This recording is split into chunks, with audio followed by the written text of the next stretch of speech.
Jake Morrison felt the cold metal of the transport ship's wall against his back as he watched the other contestants through the observation window. 12 alien beings from different worlds sat in their seats, each one looking confident about the test ahead. Some had thick fur covering their bodies. Others had skin that looked like crystal or metal. A few had extra arms or strange-colored blood showing through clear patches on their necks. Jake was the only human on the ship called Meridian. He wore his standard colonial marine uniform, dark green with silver patches showing his rank. At 32 years old, he had survived in many dangerous places, but nothing like what waited for them on Crystal 7. The ship's speaker crackled to life. Attention all examination candidates. We will reach Crystal 7 in 1 hour. Please review your survival protocols one final time. Jake opened his datapad and read through the rules again, even though he had memorized them weeks ago. The Galactic Council had created this test to see which species could handle the worst conditions in space. Only those who passed would get full membership in the Council. This meant access to better technology, trade routes, and protection from hostile forces. The rules were simple but deadly. Each contestant would be dropped alone on Crystal 7 with basic supplies. They had to survive for 7 days without help. No communication with their ships, no rescue if things went wrong. The planet's temperature stayed at -100 and 80 degrees during its long winter season. Winds could reach 200 kilometers per hour. The air was thin but breathable with the right equipment. Jake looked at the alien sitting across from them. It was a Zephyrian with a body that looked like it was made of blue-green crystal. Its eyes glowed softly as it calculated something on its own datapad. The Zephyrians were known for their logical thinking and ability to survive in extreme cold. Their crystal bodies could store heat for long periods. Next to the Zephyrian sat a Velcani, covered in thick white fur that moved slightly in the ship's air circulation. The Velcani came from ice worlds where temperatures dropped even lower than Crystal 7. Their natural fur and body heat regulation made them favorites to win this test. A Nexari contestant sat near the back, its skin changing colors slowly from red to blue to green. The Nexari could control their body temperature and adapt to almost any climate. Their homeworld had seasons that ranged from desert heat to Arctic cold. Jake knew he was at a disadvantage compared to these beings. Humans came from Earth, a planet with moderate temperatures and comfortable seasons. He had training in cold weather survival, but his body was not naturally built for extreme conditions like the others. The transport ship shuddered as it entered Crystal 7's atmosphere. Through the windows, Jake could see the planet's surface covered in white and blue ice. Massive storms swirled across the continents, creating patterns that looked like angry faces in the clouds. No green areas existed anywhere, no signs of liquid water. Just endless frozen wastelands stretching to the horizon. Drop pods will launch in 30 minutes, announced the ship's computer. All contestants report to Preparation Bay. Jake stood up and walked to the preparation area with the others. 13 drop pods waited in a line, each one identical and painted with warning symbols. The pods were simple metal cylinders with basic life support systems. They would protect the contestants during the drop to the surface, then serve as their first shelter. A mechanical voice began listing the supplies each pod contained. Emergency food rations for 3 days. Water purification tablets. Basic cutting and digging tools. Synthetic insulation materials. Atmospheric processing unit for breathable air. Emergency heating unit with fuel supply for 48 hours. Medical supplies for minor injuries. Communication device for emergency evacuation only. Jake noticed that the fuel supply for the heating unit would only last 2 days. After that, each contestant would need to find other ways to stay warm. The emergency food would run out after 3 days, meaning they would need to find food sources on the frozen planet. The Zephyrian contestant spoke to another alien in a language that sounded like wind chimes. Jake heard the translation device say, "The human will not survive the first night. Its body has no natural cold resistance."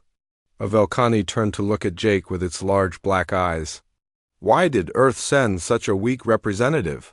Do they not understand the nature of this examination? Jake ignored the comments. He had heard similar things during training. Many species in the galaxy saw humans as soft creatures from an easy world. They did not understand that humans had something different. From natural advantages, they had the ability to adapt and change their environment instead of just surviving in it. The drop pod bay doors opened, showing the frozen planet below. Ice storms raged across the surface, and the howling wind could be heard even through the ship's thick walls. The landing zone was a flat area surrounded by ice formations that looked like frozen mountains. "Contestants, enter your assigned pods," commanded the ship's officer, a tall being with silver skin and 4 arms. "Remember, once you launch, you are on your own until the 7-day period ends. The monitoring drones will record your progress, but will not provide assistance under any circumstances." Jake climbed into his pod and checked all the systems. The heating unit worked properly. The food supplies were secure. The tools were basic but functional. He had requested specific items based on his training, including a military-grade knife and materials for construction projects. The pod's door sealed with a hiss of pressurized air. Jake could hear the other pods launching one by one. Each made a whooshing sound as it separated from the ship and began its descent to the planet's surface. "Human contestant pod launching in 10 seconds, announced the computer. Jake felt his stomach drop as the pod separated from the meridian and began falling toward Crystal-7. The descent took 20 minutes. Jake watched through the pod's small window as the frozen landscape grew larger. He could see the impact sites where other pods had already landed, scattered across several kilometers of ice. Smoke rose from some of the crash sites where contestants had started their heating units. Jake's pod hit the ground hard, bouncing twice before settling into a snowbank. The impact systems worked correctly, but he felt bruised from the landing. He checked his supplies and found everything intact. Through the pod's walls, he could hear the wind howling outside. The pod's external temperature reading showed minus 173 degrees. The heating unit automatically activated to keep the interior at survivable levels. Jake knew he had maybe 2 days of heat before the fuel ran out. He looked out the window at the alien landscape. Ice formations stretched in every direction, shaped by countless years of wind into strange sculptures. In the distance, he could see steam rising from the ground in several places. Those might be geothermal vents, natural sources of heat from the planet's core. Jake opened his supply pack and began planning his survival strategy. Unlike the other contestants, he was not planning to simply survive for 7 days. He was planning to build something that could last much longer. His military training had taught him to think beyond immediate needs and prepare for extended operations. The examination had begun. Outside, the temperature was cold enough to kill him in minutes without protection. The wind was strong enough to knock him down and bury him in snow. The nearest contestant was several kilometers away, too far to help even if the rules allowed. Jake Morrison was alone on one of the most dangerous planets in the galaxy, equipped with basic supplies in 7 days. To prove that humans deserved a place among the advanced species of the Galactic Council, he smiled grimly and began unpacking his tools. The real test was just beginning. Jake woke up to the sound of his heating unit working harder than before. The temperature outside had dropped during the night, and his pod was struggling to stay warm. He checked his fuel gauge and saw that he had used more than expected. At this rate, he would run out of heat in 36 hours instead of 40-8. He looked through the small window and saw a world of white death. The wind was blowing ice crystals so hard that they made scratching sounds against his pod. The storm had gotten worse during the night. Visibility was almost zero, and the temperature reading showed minus 185 degrees. Jake put on his thermal suit and opened his supply pack. He pulled out the basic tools and began planning his day. While the other contestants were probably trying to conserve their fuel and stay warm, Jake had different ideas. He had noticed something important during his descent yesterday. The steam rising from the ground in several places meant geothermal activity. underground heat sources that could provide warmth for much longer than his small fuel supply. If he could reach one of those vents, he might be able to build a better shelter than the basic pod. Jake opened his emergency food pack and ate a small portion of the rations. The food was designed to provide energy and warmth, but it tasted like cardboard, mixed with vitamins. He would need to make it last longer than 3 days, so he ate only what was necessary through his communication device. He could hear the monitoring system recording the status of other contestants. The device was supposed to be used only for emergencies, but it also picked up the automatic signals from other pods. Contestant 7 experiencing heating unit malfunction, came a mechanical voice. Internal temperature dropping rapidly. Jake looked at his map and saw that Contestant 7 was a Vulcani, one of the furry aliens who was supposed to be naturally resistant to cold. If their heating unit failed, they would have to rely on their natural fur and body heat alone. Contestant 3 requesting emergency evacuation, came another announcement. Negative, evacuation not permitted during examination period. Jake shook his head. The rules were clear and deadly. No help would come until the 7 days were over. Everyone who entered this test knew they might not survive. He put on his protective gear and prepared to leave the pod. The thermal suit would protect him for maybe 30 minutes in the extreme cold, but it was not designed for long-term exposure. He would need to work fast and smart. Jake opened the pod door and immediately felt the brutal cold trying to reach through his suit. The wind hit him like a physical force, almost knocking him backward into the pod. Ice crystals stung his face mask and made it hard to see more than a few meters ahead. He had marked the location of the nearest geothermal vent on his map. It was about 200 meters away, but the storm made navigation extremely difficult. Jake took his basic digging tools and began walking toward the heat source. Each step was a battle against the wind and cold. His boots sank into the snow, and he had to use his hands to pull himself forward. The temperature was so low that his breath froze instantly, creating ice crystals inside his face mask. After 20 minutes of fighting through the storm, Jake reached the area where he had seen steam rising. The wind had blown away most of the snow here, revealing dark rock underneath. He could feel warmth coming from cracks in the ground, and small amounts of steam were still visible despite the harsh conditions. Jake began digging with his tools, trying to find the exact source of the heat. The work was exhausting in the extreme cold, but it also helped keep his body temperature up. After an hour of digging, he found what he was looking for. A crack in the rock about 1 meter wide was releasing warm air from deep underground. The temperature near the vent was much higher than the surface, maybe only minus 50 degrees instead of minus 180. It was still deadly cold, but manageable with the right approach. Jake returned to his pod to get more supplies. The journey back was easier because he could follow his own footprints. When he reached the pod, he was exhausted and nearly frozen, but excited about his discovery. He gathered all his insulation materials, cutting tools, and remaining supplies. Jake also took apart some of the pod's internal systems to get materials for construction. The pod would no longer be livable, but he was building something better. The communication device crackled with more updates from the monitoring system. Contestant 7 has expired. Cause of death: hypothermia and system failure. The first alien had died. The Vulcani with the thick fur had not survived even 2 days on Crystal 7. Jake felt a moment of sadness for the creature, but he could not afford to think about death. He had to focus on staying alive. Jake made 3 more trips between his pod and the geothermal vent, carrying supplies and materials. The work was dangerous and exhausting, but each trip taught him more about moving safely in the extreme conditions. On his final trip, Jake began the most important part of his plan. He started digging a shelter near the geothermal vent. Not just a simple hole in the ground, but a structured excavation that would take advantage of the natural heat source. Jake used his military engineering knowledge to design a basic but effective shelter. He dug down and to the side, creating an L-shaped tunnel that would trap warm air from the vent while protecting him from the surface wind. The design was similar to foxholes he had built in combat zones.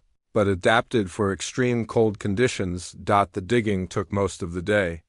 Jake had to stop frequently to warm his hands and prevent frostbite. His thermal suit was working hard to keep him alive, but it was not designed for this kind of extended physical work in extreme cold. As evening approached, Jake had created a basic underground shelter connected to the geothermal vent.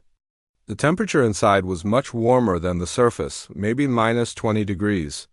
Still freezing but survivable with proper insulation, Jake lined the walls of his shelter with insulation materials from his pod and other supplies. He created a simple ventilation system that would bring warm air from the vent into his living space while allowing dangerous gases to escape. The communication device announced more bad news. Contestant 11 has expired. Contestant 4 requesting emergency evacuation. Request denied. 2 more aliens had died and another was in serious trouble. Jake realized that his approach was completely different from the other contestants. They were trying to survive by rationing their supplies and staying in their pods. He was trying to build something that could support life for a much longer time. Jake spent his first night in the underground shelter. The temperature was cold but manageable. He could hear the wind howling above ground, but his shelter protected him from the worst of the storm. The geothermal vent provided steady warmth, much more reliable than his limited fuel supply. He ate another small portion of emergency rations and began planning the next day's work. The shelter was basic but functional. Tomorrow he would need to improve it and start thinking about long-term survival needs like food and water. Jake looked at his remaining supplies and felt cautiously optimistic. While the other contestants were fighting to survive each day, he was building infrastructure that could support him for weeks or even months. His human instinct to modify his environment instead of just adapting to it was proving to be a major advantage. The second day of the examination was ending. Jake Morrison was not just surviving on Crystal 7, he was beginning to make it his home. Jake woke up on the third day feeling better than he had since arriving on Crystal 7. His underground shelter had kept him warm through the night, and the geothermal vent continued to provide steady heat. He could hear the windstorm raging above ground, but down in his tunnel, the air was almost calm. He checked his supply situation and realized he was in much better condition than expected. Because his shelter stayed warm naturally, he had not used any of his emergency fuel during the night. His food supplies were lasting longer because he was not burning extra calories, just trying to stay warm. Jake climbed to the surface to check on the weather conditions. The storm was still fierce, but not as bad as the previous day. Through the blowing snow, he could see several dark spots in the distance where other contestants had landed. Some of the spots showed no activity at all, which probably meant more deaths during the night. The communication device gave him the morning update. Contestant 2 has expired. Contestant 9 has expired. Contestant 12 experiencing critical system failures. 4 aliens were now dead, and another was close to death. Jake was shocked at how quickly the examination was eliminating contestants. These were supposed to be the best representatives from species that had evolved on harsh worlds. Yet they were dying faster than expected. Jake returned to his shelter and began the day's work. He had identified several improvements that would make his underground home more comfortable and efficient. First, he wanted to expand the living space and create separate areas for different activities, using his tools. Jake began digging additional chambers connected to his main tunnel. He created a sleeping area, a food storage area, and a workshop space where he could work on projects. The geothermal vent provided enough heat to warm the larger space, and the connected tunnels helped distribute the warm air. While digging, Jake discovered something interesting. The soil near the geothermal vent contained small creatures that looked like worms. They were about the size of his finger and moved slowly through the frozen ground. Jake realized these creatures had adapted to live in the extreme cold by staying near heat sources. Jake carefully caught several of the ice worms and studied them. They seemed to produce some kind of natural antifreeze in their bodies that kept them from freezing solid. Their skin also appeared to have insulating properties that helped them retain heat. This discovery gave Jake an important idea. If these Creatures could survive on Crystal 7, they might be edible. His emergency food supplies would only last a few more days, so he needed to find alternative food sources. Jake decided to test whether the ice worms were safe to eat. He cooked one of the worms using heat from the geothermal vent. The creature had a strange smell when cooked, but it did not seem poisonous. Jake ate a small piece and waited to see if it made him sick. When nothing bad happened after several hours, he knew he had found a potential food source. Jake spent the afternoon expanding his tunnel system and hunting for more ice worms. He discovered that the creatures were most common near geothermal areas where the ground was warmer. By following the underground heat sources, he could find reliable supplies of the worms. The communication device announced more casualties. Contestant 4 has expired. Contestant 12 has expired. 6 contestants were now dead, leaving only 7 survivors, including Jake. The examination was proving to be much deadlier than anyone had expected. Jake wondered if the Galactic Council had designed it to be this harsh, or if Crystal 7 was simply more dangerous than they realized. Jake began working on his most ambitious project yet. He wanted to create a sustainable food production system, using the ice worms and the heat from the geothermal vent. If he could breed the worms and grow them in controlled conditions, he would have a reliable food supply for weeks or months, using materials from his drop pod and tools he had created.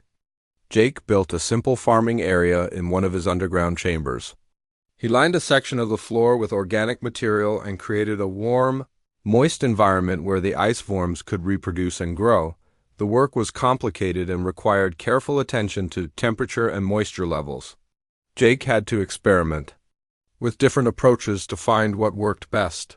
He used his military training in field operations to solve problems and adapt his techniques. As evening approached, Jake realized he had accomplished something remarkable.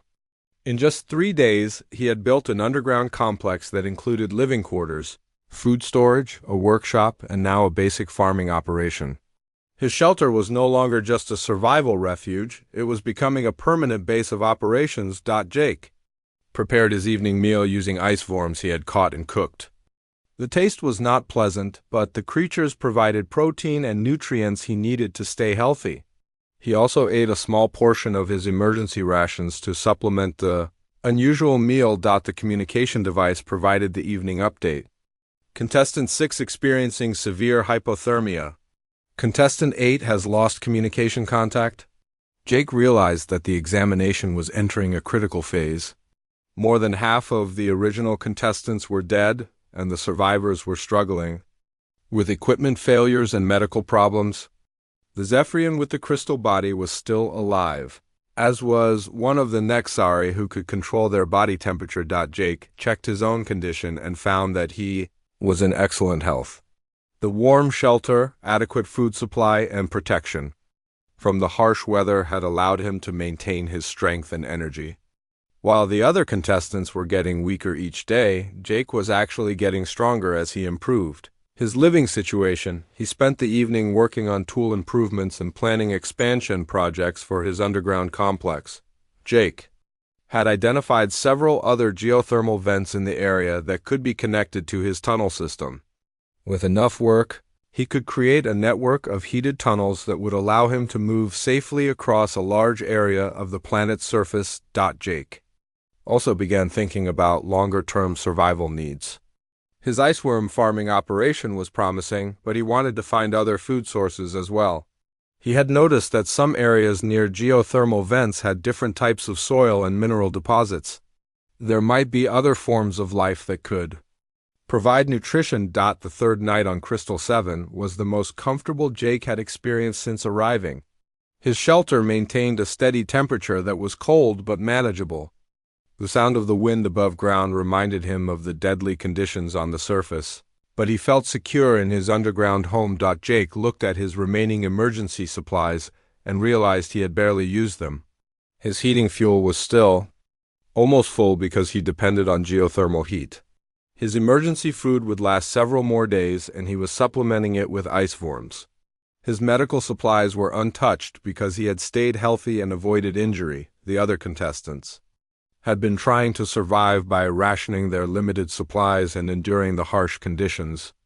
Jake had taken a completely different approach by changing his environment and creating sustainable systems.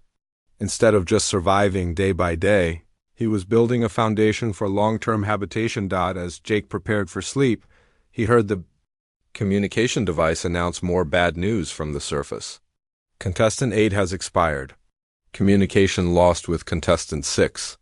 8 aliens were now dead, leaving only Jake and 4 other survivors. The examination that was supposed to test the survival abilities of different species was turning into a demonstration of human adaptability and engineering skills. Jake Morrison was not just surviving on Crystal 7, he was learning to thrive in conditions that were killing representatives of species that had evolved on harsh worlds. Jake started the 4th day by checking his iceworm farm. The creatures had multiplied overnight in the warm environment he had created. Small baby worms were moving through the soil he had prepared, and the adult worms looked healthy and active. His food production system was working better than expected. He ate a breakfast of cooked ice worms and saved his emergency rations for later. The worms provided enough nutrition to keep him strong, and he was getting used to their strange taste. Jake realized he had solved the food problem that was probably killing some of the other contestants. The morning communication update brought more bad news. Contestant 1 has expired. Contestant 6 has expired. 3 contestants remaining active. 10 aliens were now dead. Only Jake and 2 other contestants were still alive after 4 days on Crystal 7. The examination had become a massacre, with survival rates much lower than anyone had predicted. Jake climbed to the surface to survey the area around his shelter. The storm had calmed down, allowing him to see further across the frozen landscape. In the distance, he could make out the dark spots where other contestants had landed. Most showed no signs of life or activity. However, Jake noticed something interesting. About 1 kilometer away, he could see a faint glow coming from beneath the snow. It looked like artificial light, which meant one of the surviving contestants was still using their heating unit. Jake wondered how much fuel they had left and whether they would survive another day.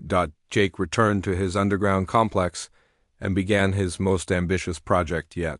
He had identified 3 more geothermal vents within walking distance of his shelter. If he could connect them with tunnels, he would have a network of heated passages that would allow him to explore a much larger area safely. The tunnel construction was hard work, but Jake had developed techniques that made the job easier. He had learned to identify the best soil for digging and how to support the tunnel walls to prevent collapse. His military engineering training was proving invaluable in the extreme conditions. While digging the first connecting tunnel, Jake made an incredible discovery.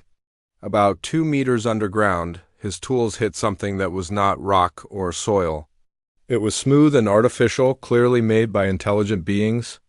Jake had found ruins of some kind of ancient structure buried beneath the ice. Jake carefully excavated around the object and discovered it was part of a larger building or complex. The construction was unlike anything he had seen before, made from materials that had survived being buried in ice for possibly thousands of years. The ruins extended in multiple directions. Underground. Further exploration revealed that the ancient builders had used the same geothermal heating system that Jake was using.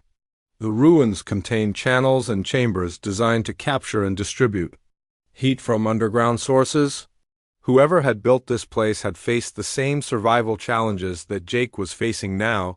Jake found carved symbols on the walls that he could not read, but the engineering principles were clear. The ancient inhabitants had created a sophisticated system for living comfortably on Crystal 7. Their technology was more advanced than Jake's basic tools, but the concepts were similar. The most exciting discovery was a large chamber that had been used as a greenhouse or growing area. The ancient builders had used geothermal heat to create warm spaces where they could grow food.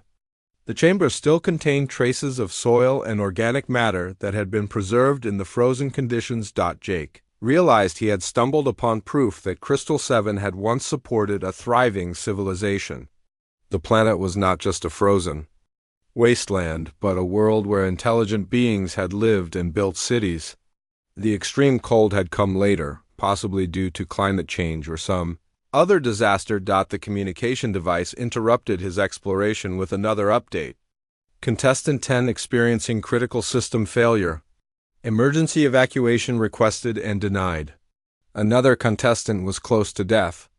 Jake was now one of only 2 or 3 survivors, and the examination was not even halfway finished. He wondered if the Galactic Council had expected such high casualty rates, or if they were as surprised as everyone else. Jake spent the afternoon studying the ancient ruins and learning from their engineering solutions. He found better ways to channel geothermal heat and discovered techniques for building stronger tunnel supports. The ancient builders had solved problems that Jake was still working on, using knowledge gained from the ruins. Jake improved his own shelter system. He rebuilt some of his tunnels using techniques he had learned from the ancient construction. The improvements made his complex more efficient and comfortable, with better air circulation and heat distribution. Jake also expanded his farming operation using ideas from the ancient greenhouse chamber. He created multiple growing areas with different temperature and moisture conditions. This allowed him to experiment with breeding different types of ice forms and possibly other creatures he might find. As evening approached, Jake made another important discovery. In a deep section of the ruins, he found what appeared to be preserved food supplies. The containers were made from the same advanced materials as the buildings, and their contents had been protected from decay by the extreme cold. Jake carefully opened one of the containers and found a substance that looked like grain or seeds. The material had been frozen for so long that it was perfectly preserved. Jake wondered if these ancient food supplies might still be edible or even useful for growing new crops. He decided to experiment with the ancient seeds in his growing chambers. If the seeds could still sprout after being frozen for thousands of years, they might provide a much better food source than ice forms. The ancient inhabitants had obviously used these plants to survive on Crystal-7. The communication device provided the evening casualty report. Contestant 10 has expired. 2 contestants remaining active. 11 contestants were now dead. Jake and one other being were the only survivors of the examination.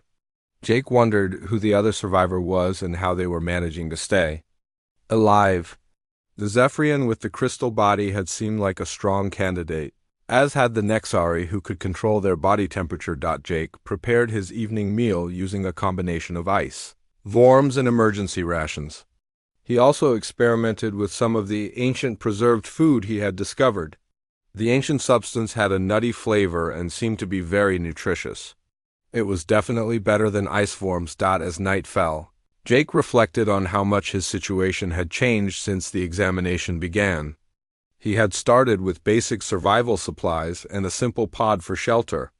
Now he lived in a sophisticated underground complex connected to ancient ruins.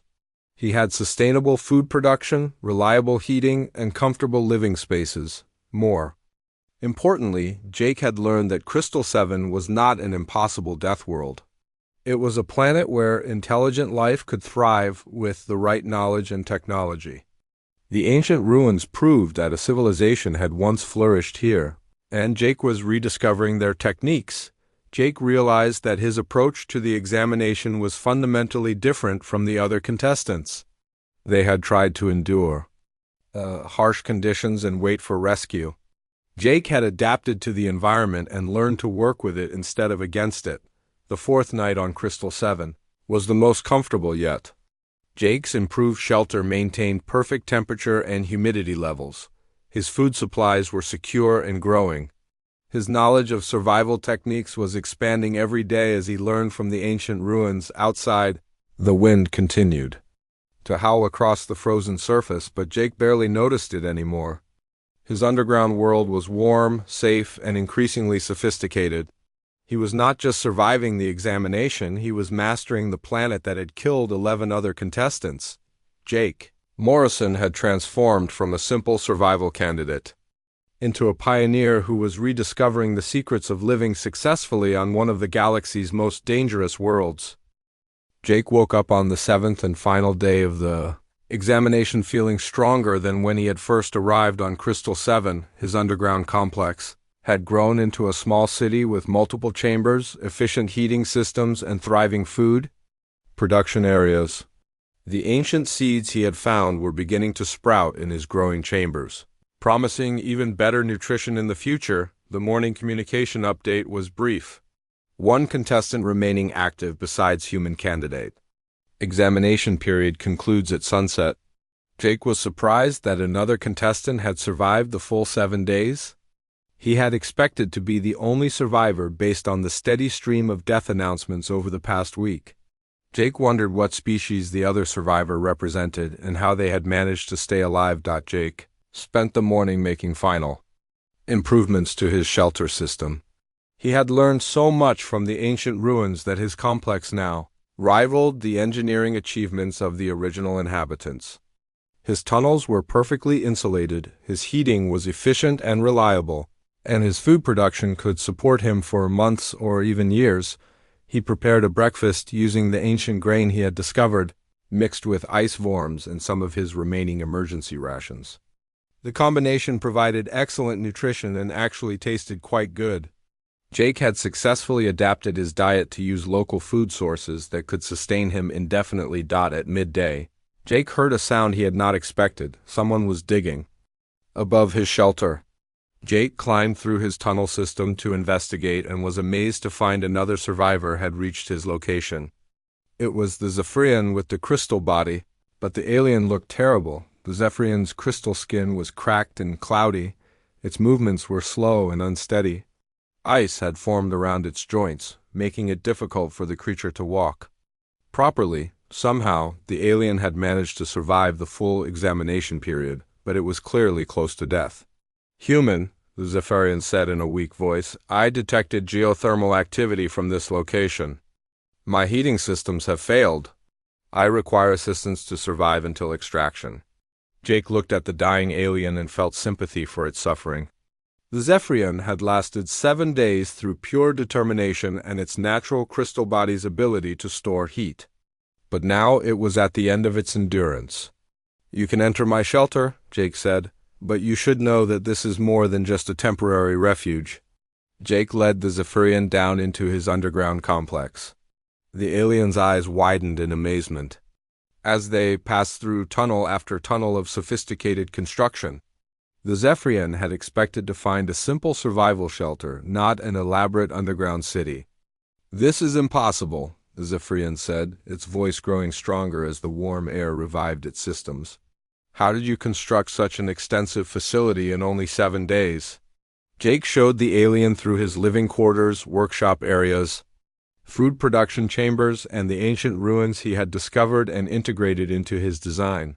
The Zephyrian examined everything with the logical precision of its species, trying to understand how a human had accomplished such advanced engineering. "You did not merely survive the examination," the Zephyrian observed. "You have established a permanent colony. This complex could support multiple individuals for extended periods." Jake nodded. "That was always my plan. I was not trying to endure 7 days of suffering. I was trying to build something that could last." The Zephyrian studied the ancient ruins with particular interest. Its species were known for their analytical abilities, and it quickly understood the historical significance of Jake's discovery. "These ruins prove that Crystal 7 once supported a thriving civilization," the Zephyrian said. "The examination was not testing our ability to survive on a death world. It was testing our ability to colonize a world that could support permanent settlement." Jake realized the alien was correct. The Galactic Council had not designed a simple survival test. They had chosen a planet that appeared impossible to live on, but which actually had the resources needed to support intelligent life. The test was to see which species could recognize the opportunity and take advantage of it. The other contestants failed because they approached this as an endurance test, Jake said. They tried to survive until rescue instead of trying to build a new home. The afternoon passed quickly as Jake shared his discoveries with the Zephyrian. The alien's analytical mind helped Jake understand some of the more complex ancient engineering techniques. Together, They studied the carved symbols and began to decipher the basic principles of the original civilization's technology. As sunset approached, both survivors heard the sound of spacecraft approaching. The examination period was ending, and the Galactic Council's rescue ships were arriving to collect any surviving contestants. Jake and the Zephyrian climbed to the surface to meet the rescue team. A large ship landed nearby, and several council representatives emerged wearing environmental suits to protect them from the extreme cold. They appeared shocked to find 2 survivors, especially considering the condition of Jake's underground complex. "Examination candidates, please report your status," said the lead council representative, a tall being with multiple arms and silver skin. "Both candidates have survived the full examination period," the Zephyrian replied. However, the human candidate has achieved something far beyond basic survival. The council representatives followed Jake and the Zephyrian down into the underground complex. Their amazement grew as they saw chamber after chamber of sophisticated construction, sustainable food production, and integration with ancient ruins. "This is unprecedented," said the council leader. "In the history of the Crystal 7 examination, no candidate has ever constructed permanent infrastructure. Most struggle to survive even with their natural advantages." Jake showed the representatives his food production systems, his engineering solutions for heating and ventilation, and the ancient technology he had discovered and adapted. The council members took extensive recordings and measurements of everything they saw. "You have not simply passed the examination," the council leader told Jake. "You have demonstrated that your species possesses unique colonization abilities. Humans do not just adapt to environments, you modify environments to support your needs." The Zephyrian added its own analysis. The human approached this examination as a colonization project rather than a survival test. While other species relied on their natural advantages, humans used intelligence and engineering to create artificial advantages. As the rescue team prepared to leave Crystal 7, the council leader made an unexpected announcement. "The Galactic Council has been searching for species capable of establishing colonies on challenging worlds. Based on this demonstration, humanity will be offered immediate advanced membership status and leadership roles in our expansion programs." Jake looked back at his underground complex as they prepared to board the rescue ship. He had built something that could support human life on Crystal 7 for years.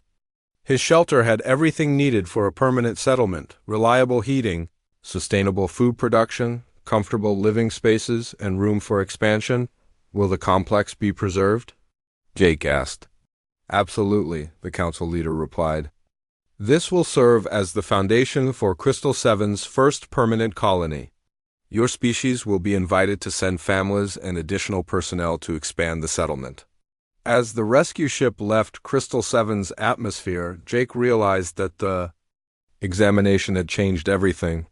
Humanity had proven that they could not only survive on impossible worlds, but could transform them into homes. The galaxy was about to discover that humans were not just another species seeking membership in the Galactic Council. They were the species the Council had been waiting for to help expand civilization to the most challenging worlds in the galaxy. Jake Morrison had not just passed a survival test. He had demonstrated that humans could take the most hostile environments and make them livable, turning death worlds into new homes for intelligent life. The examination was over, but humanity's real adventure among the stars was just beginning.